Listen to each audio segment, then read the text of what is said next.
So what porn will do is it will literally program a man to become like porn sexual. So there's like a real human being, right? And there's the feel of her body, skin, the warmth, the connection, blah, blah, blah. But porn, you're looking at a screen. Yeah. And that, over time, that becomes what you're attracted to, looking at a screen. Then there's also the fact that most likely when you're looking at the screen, you are looking at like the biggest fantasy you would ever have. So now it's like in your head, for you to be stimulated sexually, it's got to be the greatest fantasy of all time. Yeah. Which realistically, how often is that likely to happen in real life? So welcome once again to another episode of the Man Manual podcast. Now what's this about? Effectively, it's about the fact that women don't understand men and men don't understand women. Yes. Nobody understands anybody, and it's all just kind of messed up. So we're here to demystify the genders. So I'm here with Jolene, not Jolene. Thank like you Dolly for Parton. clarifying that, because everyone started singing that song like immediately. Jolene. Yeah. No. Anyway, so I'm here with Jolene, and funnily enough, we met a couple of days ago. Yes. If you remember when we met, I said to you that I don't have enough black women on this podcast, on this platform. Yeah. And I asked you if you could help me to sort this out. Yes. And do you remember what happened after that? Which part? You placed a hand on my heart. You looked at me and you said, Kieran, I can be your black woman. Oh, yes. Yes, and then we both realized that we were Geminis, and that is what solidified. And that Geminis are the best on planet Earth. Right? And that is just an actual fact that's scientifically proven. But anyway, it's really good to have you here. Thank you. It's good to talk and to chat. So talk to me basically. What is it like being you in your love life, your romantic life? What's happening? So currently I am single. I've been single for quite some time, embarrassed to say, but I, for like the last 10 years, really, just been. For a decade? Yes. So I have two children, a 14-year-old boy and a 7-year-old girl. And I was with my son's father from the age of 14 till about 21. And then once we broke up, I kind of just been a Gemini, blowing in the air, situationships here and there. But yeah, never really, I don't know, had someone that made me like, okay, I can commit long term again. So what you're saying to me is then in the past 10 years, you've not met a man who you felt has had what you need? Not necessarily had what I need, but that just gave me that 100% like, okay, this is it. This is the one, because I've met a lot of great men. It's just, I haven't really felt in my spirit like this is the one I want to submit to for the rest of my life. Ooh, submit to. Yes. That's an interesting word. It's a very important word. Yes. Yes. That's the most intriguing word that you've used thus far. Yes. All right, so now if I get my analytical hat on, right? So I take in the energy in the aura, and you seem very feminine, but confident at the same time. Like I'm sensing like there's a bit of a true knowledge of who you are and who you are as a human being, who you are as a woman. Yes. So now when you say like a man I can submit to, what you're meaning is I'm not feeling a man who feels masculine enough, centered enough, grounded enough, strong enough, capable enough, etc. for me to trust his leadership. And that, go on. I really would just narrow it down to I haven't gotten the green light from God. I'm very deep into spirituality, and the way my faith is set up, like I just know that God will like give me that 100%, yes, this is it. Something, I don't know if you ever heard people in the interviews, if you ask them this question, like, how did you know you found the one or something? And they're like, when you just know, right? I haven't found that knowing, that inner knowing, but I'm like 100% certain that when it's time, God will like reveal that person to me. Okay. And when you say God, are we speaking in the Christian sense or in the general spiritual sense? No, like specific. I do believe in Jesus, but I also practice like Muslim type of traditions where I pray 7 times a day. I like, some of the Balinese spirituality. Like I kind of adopt little things and mix it all into me. So I would just say the new age spiritual, I'm just very spiritual. All right. So has it been a case then whereby like the men that you met prior to 10 years ago were guys that you were picking for different reasons? Like you deep down didn't feel like it was the one, but you just ignored your feelings anyway. Do you get what I'm trying to say? Have you reached a point of picking the wrong men where you're like, screw that, the next man, I'm going to go from this, because I've met so many men that I didn't pick from this, and as a result, it just wasn't right? Yeah, I would definitely say me turning 33 as of last week, something shifted in my just like Aura.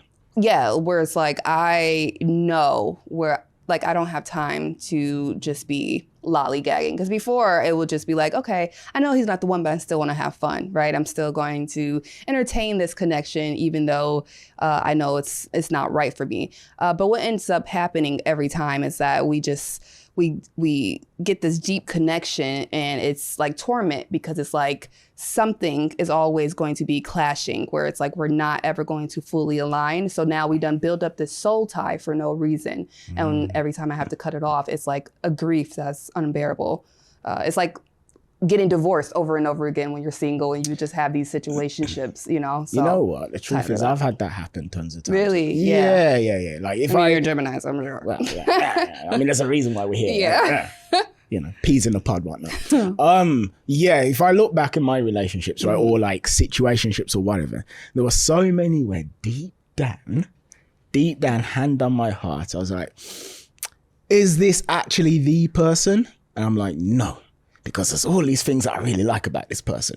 And I should have like just put it to one side, but I actually didn't. And I continued anyway. And then as a result, my feelings grew for this person, because there was all of this stuff there that actually connected us. And Geminis love hard too. Like we're not just surface level, everything. No, I'm a hard lover. Yeah, we are. I'm all about that hard loving, definitely. So then like it grows and it grows, but then there's that issue. And the issue never really goes away. Yeah, it's always there, and you lie to yourself at first, and you tell yourself that it's not there. But well, at least for me anyway. But it just boom, boom, boom, boom, boom. Yeah, and then it eventually hits a fever pitch, and we end up splitting anyway. Yeah. When really and truly, what I should have just done was just made that person a friend from the get-go. Is that possible? I mean, yeah. Like, is it possible for a man and a woman who's sexually attracted to each other and already have like this chemistry to just be like friends? Without... I can't speak for a man and a woman, but I can speak for me. Yeah. So basically me, I grew up with female friends. So like close female friends when I was a kid, like prepubescent, right? Yeah. So as my brain was developing, my brain was also just like being subtly programmed to be like, oh yeah, you can actually have women in your life that aren't related to you, and you don't want to put your penis inside. Like that's actually a thing. And how old were you when you finally dominated that side of you? No, or was that always something? No, I'm saying it was always there. That's my point. Okay. What I'm saying is I always had female friends while growing up. Yeah. So as a result, I saw having female friends as being normal because it was just from age 0. Yeah. Basically. That's good. So I can do it, but I also do realize, okay, well, if I wasn't like best friends with Karina from age like 2, for instance, or like Danielle, what would I be like now? And then I'd probably be like most men who can't actually contemplate that. So it's possible for me, but I don't know about most men. Yeah. Yeah. A lot of men can do that. So that's really honorable, actually. You want to know why I think that is as well? So outside of the fact that, say, as a man, when you're growing up, you don't really interact with girls that aren't related to you. So like when I was at school, like on the playground, let's say like I'm 7 years old, right? Or recess, you guys will call it. Yeah. So we call it like playtime. There's a group of girls and a group of boys, right? And the teachers are making a point to segregate you. So like if I ran over to play with the girls, the teacher will come and shoo me away and move me back to the boys. Oh, yeah. Yeah. We didn't have that. Well, we kind of did. So anyway, like a lot of guys in the UK, you'll just grow up and you haven't really spoken to many females that weren't in your direct family. Yeah. Until puberty kicks in. And there's then there's all of that. But then there's another part of it as well, which is this. So something I've noticed from, say, having female friends or watching other guys who have female friends is, even though there's no sexual component to your relationship in a female friend, it's very close to a relationship outside of that. Meaning that, say, okay, for me, or most men, the average woman is quite neutral to your existence, right? Very neutral. There's no warmth or whatever unless you've proven that you're a good man and you're nice and blah, blah, blah, and worthy of a time, etc., in one way or the other. When you got a female friend, she's being nice and you're doing things together and she's sending you text messages and things. So for a lot of men, that is dangerously close to romantic love. Yeah. And then it can be like hard to separate because it looks and it feels like, you know. Do you get what I'm saying? Yeah. So I think that goes on as well. No, 100%. No, that's an interesting fact that you guys had to be separated from the girls. That makes a lot of sense then. In America, it wasn't like boys can only play with boys, but still, in America, boys are super hypersexual and they don't really know how to differentiate between just having platonic versus romantic. Tell me something, Jolene. I'm curious. There's that smile. What does a great relationship look like for you? What are you looking for? I am looking, and I have to close my eyes because I have to like remember what I wrote down in my journal, but intuitively, I'm looking for a God-loving man who can guide me in this dimension, spiritually, emotionally, mentally, who makes me feel safe to submit like 1,000%, you know, because I'm a very alpha, I don't know if they call it alpha female or like a female that's very independent, like, so it will take a man to really make me feel safe and confident enough to say, okay, this man knows how to guide the ship. And I, as his co-captain, you know, I know my role as a woman is to serve, you know, and to whatever his vision is, I go back to the drawing board and said, okay, well, this is the steps that we need to take. This is how we need to do, you know, and we co-create, you know, this beautiful life together. So yeah, overall, I'm just looking for a man that knows how to guide me and first is guided by the Most High, because without that, I feel like men, you guys can be a little loose cannon and just chaotic, you know. In what way? I don't think men, not all, but most men just kind of spread their energy around unintentionally. Like they go from woman to woman and create these broken homes, which I was just talking about on my live today because I watched the Netflix series, The Polygamous. Have you seen that? Oh my God, please watch that. But it was pretty much about a man who created all of these different homes with like 7 different women, and it was never enough. Every time he like convinced them to all get married into the one relationship, but he kept adding more and more, and then he eventually ended up getting HIV. He was in a relationship with 7 women. So he started off with one woman, and then he kept cheating on her, and then he brought in another woman, and he convinced them to come together, and then he had another woman on the side that he had hidden for 20 years, who he was already married to, so then she got introduced, and then another, like it just kept going, but he kept adding more women. It was never enough. So when I look at that, it's like, wow, this is actually in real time what's happening in life, where men, whether they are trying to be in an intentional polygamous relationship or not, they are just going from women to women and having sex with them and having babies. And then, you know, they get bored and then the cycle just never ends. Do you think that's all men? Huh? Do you think that's all men? I think it's a lot.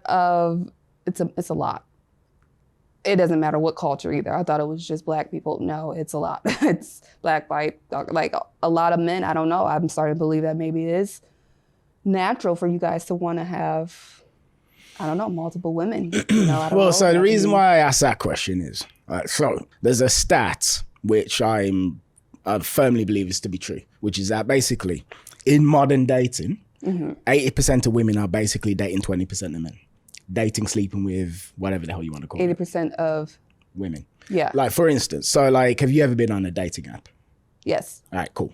When you were on that app, how many men did you swipe past to find the one that you swiped right on? A lot. Exactly. Yeah. Right? So it was at least 100, right? Yeah. So each of those profiles are human beings. So it's like, no, hell no. Hell no. No. Oh, maybe. No, hell no. And it's like that. Yeah. But then the assumption is that you're the only person who does that. But actually, every woman on a dating app is basically doing the same thing. Hyper selective. So. Wait, men don't. Are you trying to say men aren't as selective? They can't afford to be. Okay. Can't afford to be. Because if you think, right, so you swipe past, let's say 100 men to find one that you swiped right on. Now, that doesn't mean that the one that you swiped right on is like, oh my God, I must marry this man. Yeah. It's anywhere from mild interest to, oh my God, I must marry this man. So that one right swipe is still just like a maybe, right? But you've gone past like 100 men to get to that one right swipe. If the majority of women are doing what you do, and it's been proven that they basically are, that means that most men on a dating app are just swiping and getting like very little returns. So from the male perspective, what a lot of guys do will just swipe right on everything. They'll just sit and swipe right on everything, and they'll do that for like an hour or two. And then by the end of a couple of hours, like, get certain. Because and then they'll message a certain. I guess, yes, but also I think it's even, because a man will swipe past 100 ugly females to get to the bad one. Like, you guys are very visual. Women, we are too, but like humans, right? As a collective, we're very visual first. As you're on an app, you're swiping to see what appeases the eye, right? So if men are swiping on this app and they see a bunch of ugly women who they don't find attractive, then they're going to swipe just as many as we do for men. So I don't think it's... They're much more likely to be swiping right on those ugly women. So, okay, here's the point. And like, look into it when we're done, right? Because this has kind of been proven. So, remember I said like 80-20, right? Yeah. So that 80% of women involves basically women that are probably quite ugly. Right? Okay. They're not all going to be stunners. Yeah. Yeah. And that's so essentially it's like, there's a situation where, but okay, here's how I've looked at it. Okay. So I'm going somewhere with this. When I was a kid, I used to look at a bit of porn, right? When I was a kid. Now, here's the thing. I'm old enough so that I remember the days like pre-internet, right? Now, in those days, when you're like 13, 14, you would get a magazine. And now this magazine maybe had like 50 pictures in the magazine. Yeah. And that was what you had. And you just enjoy the hell out of that magazine for like a month or two, right? Until you worked up the courage to go into a store and get another magazine, or you found it however you did, right? And the point I'm making is that those 50 images, they would just last for a while because it was all you had.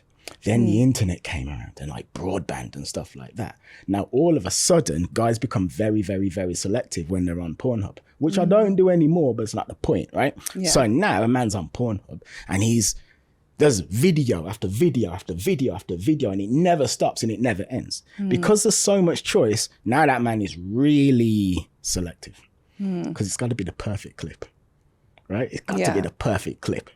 What I'm saying is, and like, so men will sit on Pornhub for hours looking for the perfect clip. When back in the day when there was less choice, they would just make do with whatever was there. And do you think that's the reason why we're having so many issues with men committing in a monogamous relationship, because they created that? I mean, partially, but the point I'm kind of making is that the attitude that men have where porn is concerned is what women do with men. Because like, if you were to go back, say, before the days of social media and dating apps, right? The average woman, so if a woman was a woman in like 2005 and she was dating, who are the men that she can potentially date or potentially even see? It's whoever's at school, whoever's at college, whoever's at work, whoever's at the bar she goes to, the club, what have you. Now, you would see celebrities on TV, but they were like unattainable. Right. There wasn't this like Instagram lifestyle where you can see these alpha males and they're traveling around the world and they've got all the money and the watches and look at his body and stuff like that. Yes. There's a certain lifestyle that just wasn't like accessible at all. People were a lot less selective, women especially. Today, women are incredibly selective. Yeah. Incredibly.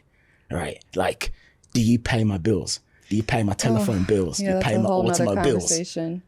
Yeah. So there's men like looking at porn and then that kind of fucks guys up. Yeah. Because they get like wired to preferring a digital screen anyway to a real person. It messes up their ability to connect, right? Yeah. Porn really like destroys. It does. So, because like, so what porn will do is it will literally program a man to become like porn sexual. Yeah. Meaning that, so there's like a real human being, right? And there's the feel of her body, skin, the warmth, the connection, blah, blah, blah. But porn, you're looking at a screen. Yeah. And that, over time, that becomes what you're attracted to, looking at a screen. Then there's also the fact that most likely when you're looking at the screen, you are looking at like the biggest fantasy you would ever have, whatever that would be, right?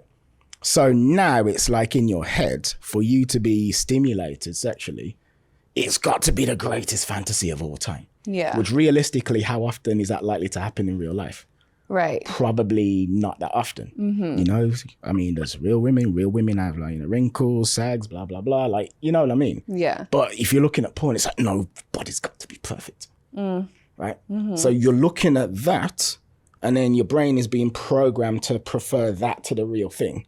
In conjunction to the fact that actually women are looking at social media and they're seeing these men with these alpha lifestyles, which aren't really attainable for most people, but it feels attainable because I'm seeing it every fucking day on Instagram. Yeah. Right? And you can DM these guys and they'll reply.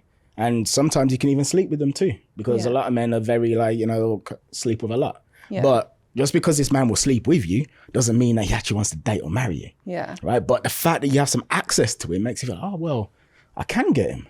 So then, now an average guy who probably would treat you like a queen doesn't feel important or good enough because you got like the Instagram vision. So everyone's kind of messed up. Yeah. Women with the Instagram vision and men with the porn vision. What do we do? Conversations like this. How do we fix this? Are we just far too gone? Because that's a very I never really like researched that about porn and the effect it has on men, but how you just broke it down. It's really bad. Damn, it makes so much sense. And then I guess it kind of makes me feel bad for a lot of men now. That's why I make content like this. Yeah. Basically. Like Good for I'm you. putting information out there. Yeah. Thank you. Yeah. I appreciate you. We definitely need to put stuff out like this because maybe it would help us have a bit more compassion for, you know, the women towards the men and the men towards us, and have a little bit more understanding and patience. But then again, it's like, who's going to break the cycle, right? Like, who's going to... Honestly, that's what I'm doing here. So like, if you watch my interviews, so I'm from like the red pill space, right? Yeah. And the red pill space is all like, women are the fucking problem. Them bitches ain't shit. Yeah. These bitches are the problem. Well, we're like, fuck men. Exactly. Exactly, right? But I'm like, no, human beings are actually human beings. Yeah. And everybody has their pluses, everyone has their minuses. And I don't really believe in taking sides. Well, I guess we got to go back to the beginning. Do you think it's like men was like born to be monogamous? Because that is going to eliminate a lot of... Honestly, no. Okay. And there it is. Because if we are looking at human DNA research and scientifically facts that men are wired to just be polygamous. I don't think humans are meant to be monogamous though. Oh, you wouldn't just categorize men? Yeah. Because, okay. Well, and then there's that, right? Where women, we can't because we have the stigma of being a hoe if we don't submit to just one man. So we have to find this fairy tale love of submitting ourselves to one man, or else we're just going to be for the streets, as they say, right? Whereas men, it's that contradiction where it's like, yeah, we are meant to be with multiple women. So it's okay I've for never, us. firstly, I've never felt like that was fair. Thank you. It's not I've fair. actually never felt like that was fair. Even when I was a Not kid. fair at all. I've said it in past episodes, but I remember being like 12 or 13 and I'm in the age when these girls are starting to seem interesting now. I'm not sure what it is, but for some reason now, I actually want to spend time around them when I didn't give a crap before. That's interesting. And like everyone around me is claiming to be having sex left, right and center. Yeah. Right? And I'm a virgin. Now, they are virgins too, they're lying, but I didn't know that back then. Right? Yeah. I thought I was the only one. Anyway, so boys would be like, oh, that girl's a slut. I'm like, oh, what's a slut? Oh, she has sex with loads of boys. She's a slut. We hate her. I'm like, but don't we want to have sex with her? Yeah, we do. So we want to have sex with her, but we hate her if she does the thing that we want to do with her. Yeah, that's right. So, okay, that makes a lot of sense.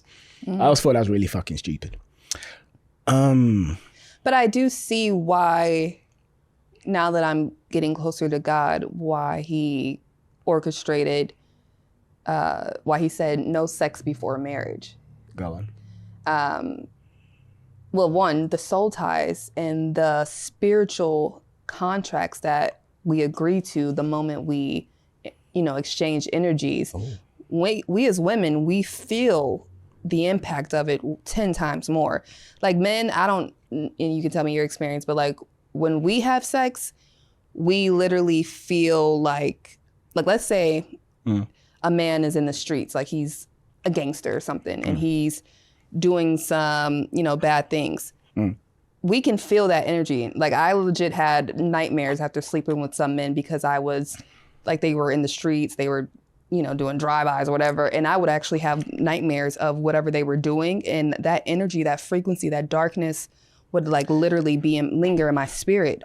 So I am completely open to the possibility of that being true. You never heard of that? I mean, not that specifically. Yeah. But I'm very open to the possibility of that being true. What I'd say is, all right, so you say like a guy's out in the streets and he's a gangster, he's a thug. That's like one example, but yes. Fine. Yeah. 50 Cent in his heyday, right? Yes. Yeah, he's out here, he's doing dirt, whatever. All right, cool. Right, the man's doing that. Now, is it a case where you knew that beforehand prior to sleeping with him? Yes. Okay, so what I'm asking is, so if it's like you knew it beforehand, then there's the possibility that actually that's just your own mind kind of like playing tricks on you. I guess what I'm asking is, have you ever like met a man and he didn't tell you anything about what you did and then you slept with him? Yes. Then you have like the gangster. Yes. And then afterwards you find out that that's what he's doing. Yes. Specifically, there was a guy that I was like heavily in love with. And I was, like my high school sweetheart type of thing.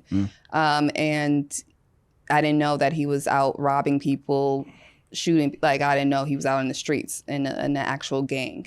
And the moment I opened up my legs to him, I started having nightmares every night that I was getting, like someone was trying to kill me, or like I would be in the car with him and someone would shoot up the car, or like something. And the moment I cut him off and did like this detox, like they call it cord cutting, the nightmare stopped. Interesting. I don't watch gangster movies. I don't go around shoot. Like there's no reason for that to enter into my, frequency. So energetically, again, even in, let's just say a depressed man, I've slept with men who were severely depressed, and then I start feeling depressed. Everything's going right in my life. I'm 100% okay. But the moment I start sleeping with them, now I'm taking on their depression. I'm taking on their traumas. So I want to believe that what you're saying is true. I'm sure it is, but I don't. Search up energetic soul ties. The only issue I have with what you're saying is it sounded like you're framing this as something that most women experience. Yes. You think? Yes. They might not be as conscious to why it's happening. Like if a woman isn't in her spiritual bag, like understands that type of spiritual aspect, they'll just take it as, oh, I'm depressed because I'm depressed. I'm depressed because my hormones are off. I'm depressed because they're going to try to find a reason within themselves. They're not once going to stop and say, oh, maybe the last man that I slept with, who literally just tried to commit suicide before entering to my temple, and he's dealing with all these traumas that he hasn't gone to therapy, maybe that's the reason why I'm feeling this heaviness and this dark cloud over myself. They're not going to stop to think about that because, like you, they never heard of it. They never had anyone even introduce them to that theology, right? I mean, I've heard people say, oh, when you sleep with someone, a piece of them is left inside of you or something like that. I've heard people say that, but I've always been skeptical of that. So I'm someone who believes that anything is possible. Yeah. Right. And I'm aware of the fact that we haven't mapped out the entirety of reality. And I'm also aware of the fact that things always seem crazy if you don't have the knowledge that makes them make sense. Yeah. And that human beings are more or less just beings who, like, if I've already been told something's true, then it's true. And if I haven't been told it's true, it's crazy. So I keep an open mind. So whenever I've heard people say, oh, you have sex with someone, it leaves a piece of them inside you. But again, it's not even, you wouldn't even really have a way to fathom this because men aren't receivers. You guys are the transmuters. So you transmute your energy into a woman and she receives that. You don't, I mean, I don't even think homosexuality can even, like, they could feel that same energy. But we as women, that's why I say you guys have no idea why we are so up and down in mood swings and da-da-da. Like, we are literally dealing with all of these different, I don't want to say the word demons because that sounds too like whatever, but like low vibrational energies that are transmuted from a man who hasn't done the work, who's right. operating at a low vibrational stage in this life. All right. So here's something I will say to back up what you're saying. I have noticed that women enjoy sex infinitely more than men, if they're enjoying it. Mm-hmm. So like, let's say a man and a woman having sex, right? And they are both enjoying it to the fullest extent of which they are capable. Mm-hmm. She's having a way greater time than he is. Way greater, right? Mm-hmm. I mean, and again, this is something I've said before, but good God, I have witnessed female orgasms and I've looked at them and I've been like, what the hell are you going through? Because I'm jealous because like, the fuck is all this? You know what I mean? It's like full body, the twitching, the spasming, and they can't talk or think for like 5 to 10 minutes afterwards. I don't go through anything like that. Yeah, and why do you think that though? Well, this is the point I'm making, right? This is the point I'm making to back up what you're saying. So I have this suspicion, belief, intuition that women are tapped into something that men aren't, right? Women are tapped into some divine universal frequency or whatever that men really aren't. And that comes out in sex. Pause right there. So I was just about to say, we literally create life from our wombs. When you guys enter inside a woman's vagina, you're literally entering inside a portal that comes from a spiritual dimension. Think about it. Where does these babies come from? Like, yeah, you plant the seed in the scientific ways, but who else can do that? To literally create life. That is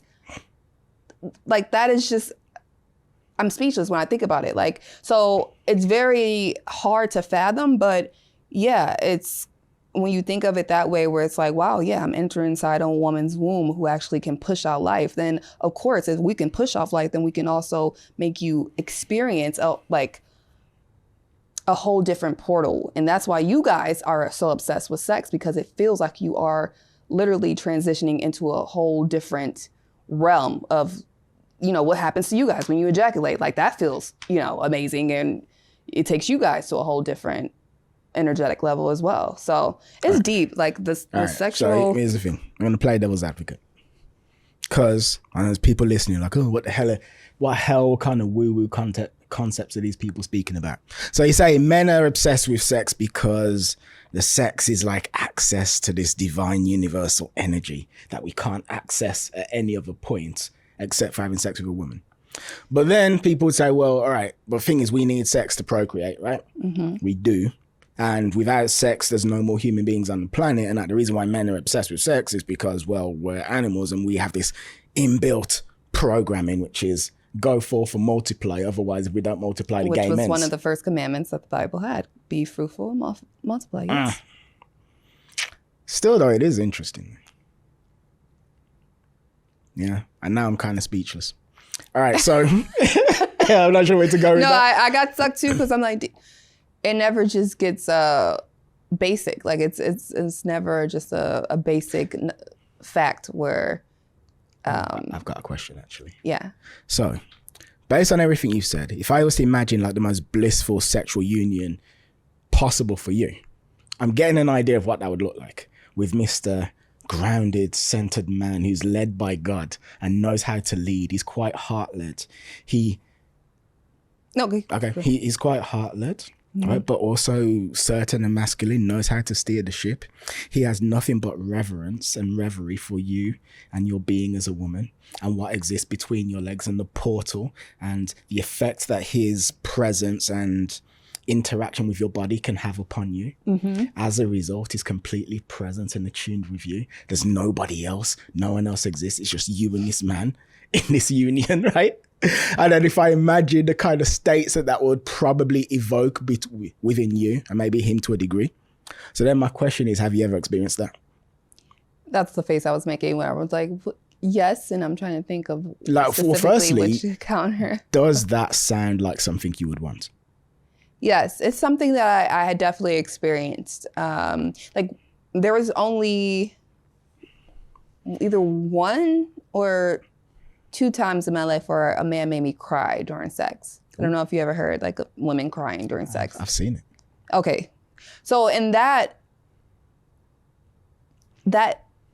moment for me, it just felt like the highest frequency that like, I can't even put into words. It was just like the highest feeling of ecstasy. And I just literally, it was like an outer body experience almost, where it's just like, because the connection between me and this person was so divine, so deep, and we weren't just trying to, excuse my language, we weren't just trying to fuck. We were literally being intentional and breathing together and like just on the same rhythm, and the strokes and like everything was just flowing in this very beautiful accord. And my body just felt a sensation that I never felt before. And like literally I'm just crying. I just started crying where I'm like, oh my God, this is amazing. So what you're saying is that the utter essence of sex isn't really about the physical act per se. It's like a gateway to spirituality. 1000%. But because our culture, the society, you know, this new age society, we tainted the covenant that God created between a man and a woman. He created us to come together as one. In the Bible, it says when you join together, you become one flesh. What does that mean? Well, you're literally, my soul intertwines with your soul. Like we literally become one. And, you know, back in the day, they didn't have these matrimony ceremonies where people go to the courthouse and get a paper signed and said that you're legally married. The moment you have sex with a woman is the moment you marry her. So how many women are you married to because you done laid down in bed with them? It's a question that a lot of people don't stop to ask, because if we go back to the roots of things, that is what God intended for this powerful ceremony. It's not just sex, it's a ceremony that bridges 2 souls together, merge it together. All right, so the past people that you've slept with, do you still feel them now?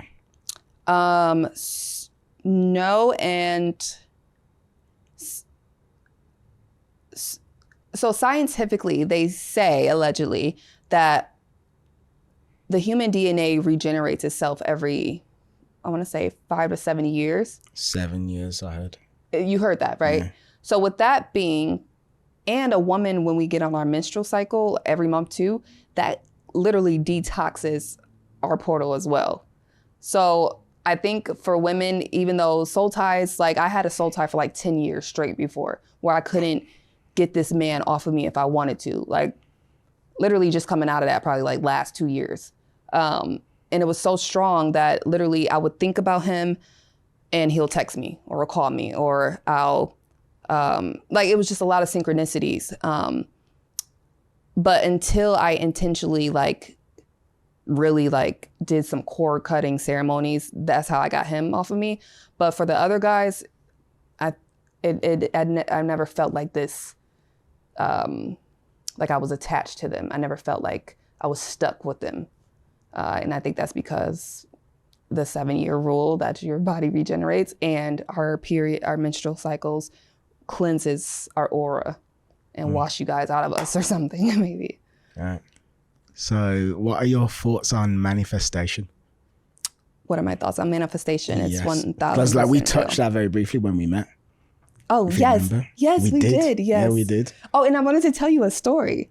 So this sounds crazy, but I'm like 90% sure that God showed me who my husband is 10 years ago. Okay.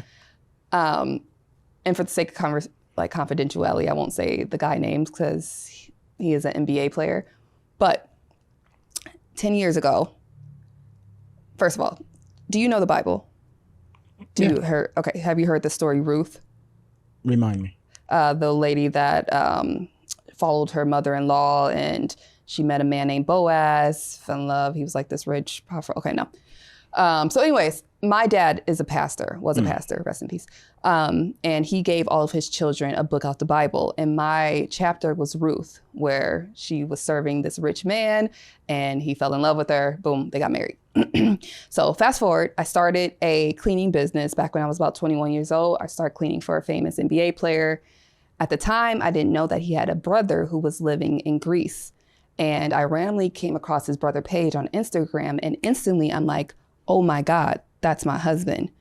And I The brother, not the player, not the one I was cleaning for, but his brother. And instantly I screenshot his picture to my best friend. I said, dude, I just found my husband on Instagram, but he lives in Greece, whatever. 6 months later, they announced that he's moving from Greece and coming to play in my hometown city. And this is 10 years ago. This is 10 years ago. Okay. Sorry, 8 years ago. 8 years. And when I found that out, I'm on the phone with my dad, who was also very known to have prophetic dreams and prophetic like knowings. And he's like, I'm like, Dad, I don't know why, but I just feel so drawn to this man. Like, I feel like this man is my husband. And he's like, if it's for you, pray and ask God for discernment and like confirmation, and he'll send you a sign, like something so random where you couldn't even plan it if you wanted to. Like, you'll be sitting at a red light and y'all stop and see each other, like something random, right? And so we were talking on the phone till 4 o'clock in the morning. At 7 o'clock at night, you and your dad? Me and my dad. So after we got off the phone, I prayed to God, like, God, send me a sign if this man is my husband. 7 o'clock that same night, I started driving Uber. Guess who's the first person I pick up? Wow. The first person. And on my way to pick somebody else up, they canceled, and then it led me to his ride. Now, mind you, this is a celebrity NBA player who has personal drivers, don't get in Ubers, right, at 10 o'clock at night.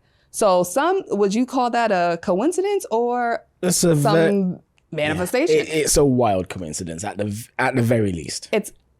It's crazy. It's insane. Like it just doesn't just happen, right? So, and there's a whole, like I have a timeline with me where God told me to write out everything in a journal. So I have 8 years of synchronicities between me and this man. And that was just the beginning. So ever since he got in my car, there was like a whole little conversation, but it's just been breadcrumbs. I keep rerouting me back to the same man. And the reason why I say 90%, I'm 90% sure that he's my husband. The 10% is just, it hasn't happened yet, right? So it's always that like, okay, well, what if I'm wrong? What if he's not meant to be my husband? Maybe he's meant to be something else. But another thing just happened 3 weeks ago. I had a dream that one of my other NBA players called me and invited me to a party. And in the dream, I became super excited and conscious. It was like, oh my God, my husband is going to be there. Like, this is going to be our chance to like connect and actually really talk. And so 2 days after that dream, that NBA player called me and was like, yo, I'm having a party tonight, come through. And when I went to the party, the guy was there, and me and him and a group of people were playing Uno till like 4 a.m. and everybody else left, and they left me and him at the table by ourselves. Now, spoiler alert, this man tells me that he is in a polygamous relationship. He has 4 wives. So that 10% that I'm like unsure of is me not knowing, because I always thought about polygamy, but I never been in one. So I'm like, I don't know if I would be set up for that type of. So are you telling me that you're contemplating it? Yes. But I was until I watched the movie, the Netflix series, The Polygamous. That man, you have to watch the show to see. But the way they showed the dynamics of being in a polygamous relationship, it really made me question, like, damn. What are the dynamics? It just takes a lot for a man to serve multiple women at once. Like the way this man. In more ways than one. Yeah, like this man had multiple households, and he would try to like go and be with them. But he would just give them breadcrumbs of like, because he was running a successful $1 million business. Yeah, he's got his business to run. And then 4 other women with their emotional needs. Kids. Then there's their sexual needs, which sounds like, oh yeah, that'd be So the women in the series were just getting completely like, feeling completely abandoned. Because it's like, why? I want more time with you. Why are you always at this? Oh, so that's another thing. The first wife always gets, she's like the head of everything. So he has to live with the first wife. And she gets to determine a lot of things. There's jealousies between the wives. Jealousies between the children of the wives. And I think people always think polygamous is fun until shit get real, right? Like until you really realize like, damn, I really have to divide myself amongst how many different women I choose to marry. But there's only 24 hours in a day, right? Like how do you, I don't know about you, but I'm tired after 8 hours of working a full taking care of business, and then I got to go home and, please my husband. Like I can imagine pleasing 5, 6 different men in the same day. I'm going to be honest, right? Outside of like the mental aspects and things like this and the emotional stuff, I don't know if I have it in me to sexually satisfy 5 women at the same time. But it sounds cool, right? It does, but it's just like, you have sex with 1 hour and a half, you're shattered, you want to sleep, things like this. And then everyone's, well, what about me? It's like, oh my gosh, I don't know. So yeah, and here's another thing as well. So like, and you have to take care of them financially. That's another rule there you go. You have to literally pay all their bills. You have to. There you go. I mean, like, but I guess if you're like a multi-millionaire, then that's whatever. Which he is, the guy that I think is my husband. He is, so he can't financially take care of us, but it just goes back to the capacity. Does he want you to enter into? So the story is still unfolding. We're literally the encounter that we had. It really started an off intriguing one, throughout this conversation, I'm thinking, like, Snow White. Yes. I mean, obviously like the black version, but still, right? Whoever that black Disney princess is, you know the one? Like, she's relatively recent, right? So, like, not when we were kids. I don't know her name, but there's a Disney princess and she's a black girl. Oh, okay, yes. You know the one? Yeah, I forgot her name, but yes. Yeah, like, whatever she is, like. You know what's funny? Everyone at the festival that we met at kept calling me the Black Rapunzel. Yeah? That does Which work. I'm like, all right, I guess we're here. But anyway, so butter wouldn't melt, sweet as all can be, innocent and whatnot. And now you're telling me, but by the way, I am contemplating getting into a polygamous marriage. It's like, crikey. And here's something I always say is that you can't actually judge a book by its cover. You cannot. I say that all the time. Oh, yeah, we have no time to talk about and the crazy things. I think the staff want us to go. So here's something I think, though. So I'm not sure about a polygamous marriage. Well, actually, I don't think I'd have the time. But like, even an open marriage, I don't really think I could do. Historically, I used to say, open marriage, great, because that would give me the freedom to have sex with whoever the hell I want. And that's what I thought, right? Which obviously it would. Yeah. But then here's the thing. So like, I want the woman I'm with to be like the most beautiful woman in the world in my eyes, right? And I know that if I'm having sex with other women, it would dilute that. I know it would. Because like, men have a testosterone surge when they have sex with a new woman, right? Yeah. Which... we just do. But then that surge is like, So if you're having sex with the same woman consistently, it will become less exciting than with a new person. So if you're constantly sleeping with new people, there'll be like a boost and a surge of excitement that you're not going to get from your partner. Exactly. And I wouldn't like that comparison. Right. If you see what I mean. Yeah. I don't think I could really do it. And then also the idea that, well, in order for it to be fair, because I'm all about fairness, I mean. Oh, thank you for saying that. Because every man that doesn't ask me to be in a polygamous relationship, when I ask the question, well, can I have multiple men on the side too? That's what their answers are. But hell no. But I know. Yeah, but what I mean is,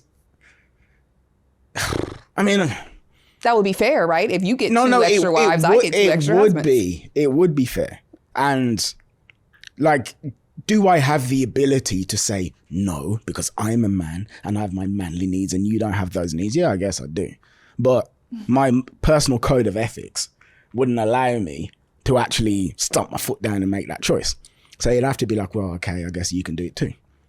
Which I wouldn't really like. Exactly. And I don't know why men think because you guys are men that we're just like, oh yeah, we like it. Yeah, of course we'll just wait at home and only submit to you while you're just roaming the streets and we just wait on you hand and foot for you to come back home. Like, it's just very unrealistic. And this is why I think everyone needs to have a serious heart-to-heart with whoever you're dating. Because if you are going into a relationship and your spouse has that open-minded concept where it's like, well, yeah, I could be open to us exploring different connections, and the other person is like, no, I just want it to be us. You can't hypothetically just say, well, we'll just see where it goes. Let's just try it out with us first and then we'll see if that, like, no, you guys have to have that very concrete in the beginning, because 9 times out of 10, that person is not going to change their perspective of what they want, which is multiple partners. There's no point of you even entering into that dynamic and hoping that they'll change their mind. You know what I'm saying? I do. But Jolene. Okay. I've got a question for you, Jolene. What red flags have you noticed within yourself from your past relationships? I am double-minded. Ooh. And in the Bible, it says a man that is double-minded is unstable in all his ways. And Are you saying you're unstable? I don't like that word unstable, but to say the least, double-minded. I am very indecisive. Unstable sounds like I need to be checked into a mental institution. No. But I will say I'm very indecisive, meaning literally I came all the way here to Bali and my intentions was to only stay for a couple of weeks. Now I'm like, do I want to live here forever? Like, but Bali does that to people. That's a common occurrence. It does it to people, but I'm the type that'll literally have my staff pack up my apartment, sell everything, and then actually just move in a blink of an eye. And then after I do that, and I'll actually get settled here and be like, actually, do I want to go to Portugal? And then I'll just get up and go to Portugal. So a person that has this very... How has that affected your relationships though? Because one moment I like somebody intensely and then the next I'm like, actually I want to be single. I want to be to myself. So it's very hard for me to commit 1000% until, like I said, until I really know that this is the person I want to be with. But if it's not, I'll kind of unintentionally linger a man on and say, because I really do love this person. I do enjoy this person. But because I'm not 1000%, I can literally just up and leave in a blink of an eye. And that indecisiveness, like a man, he's over there planning our whole future, thinking we're going to get married, And for me, I'm like, yeah, let's get married. Yeah, let's do it. And then a couple of weeks go by. I'm like, actually, no, I can't. No, I actually rather go travel abroad. I'm sorry. So in the moment when he's planning your future, are you 100% bought into that idea? Yes. In that moment, and everything feels real for me. Like it feels like, yes, this is exciting. Oh my God, you're exactly what I want. And then it could be one little thing that turns me off or doesn't align with what I envisioned. And that just makes me like, okay, what if I do get stuck with this person? Then I get pregnant and then I'm stuck with him and And then I literally psych myself out of the whole thing. So part of the reason I've been single for 10 years is mostly because that double-mindedness of yes, this is the person that I could see myself with. No, this isn't what I want. So here's what's interesting. So most women, most women who, yes, please. Okay. Most women who suffer from, let's call it the same affliction. Yeah. Affliction's one of my favorite words, by the way. Affliction, it sounds cool. Yeah. Got that from Game of Thrones. Tywin Lannister speaking about a gay man. He said, many men with his affliction should be castigated or whatever. Anyway, point being is this, right? Many women of this affliction would see that as a benefit, as not a red flag, as something to be lauded. This isn't tap water, right? You heard about the Bali belly. Yeah. This is tap water? No, it's not. Don't worry. I've drank this water many times. Okay. Don't worry. I'm no Bali belly. Don't worry. Point I'm making is this. So there are many women who, like yourself, are quite double-minded, would see that as a plus, because it's like, a man's got to be perfect for me. Man's got to have everything. And that the man don't have everything, I'm going to go the other way. Okay. However. Your impersonation of women sound like a 80-year-old slave, by the way, but it's okay. That's the best I could do. Okay. All right? Your version of my accent was even worse, just so we're clear. No, I think it was quite good, actually. That was better than the first time. It was better, yeah. That was better. I think so. Okay. But my point is, hold on, what's my point? Woman, they're viewing it as a benefit, but you're saying no, it's not actually a good thing, it's actually a bad thing. So you... is in on I mean, yes. Okay, cool. Yeah. So what are you doing to overcome that then? Because it sounds like you're saying, well, I've been single for a while because I can't fucking decide on these men. Yeah. I need to sort that out.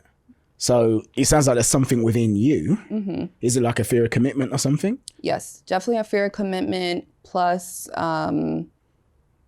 because I am still just unlocking so many different levels within myself as a woman, I recently just committed to a 1-year celibacy and no dating. So, which I've never done in my life. So I'm gonna see how far I can go with it.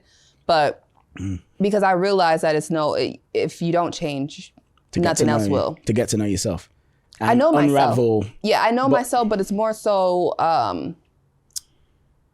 I never fully gave me. I've always dispersed my energy to men and I just divided too much of my energy trying to be there for men. So for me, it's like I'm going to continue to repeat the cycle of falling in love, breaking their hearts, meeting a new man, falling in love, just the cycle. So me taking this 1-year break is hopefully for me to attract my actual God-ordained spouse and to also get closer with God as a whole too. Because not only have I never gave myself my 100 undivided attention, I never really gave God that attention either. I was always, trying to multitask.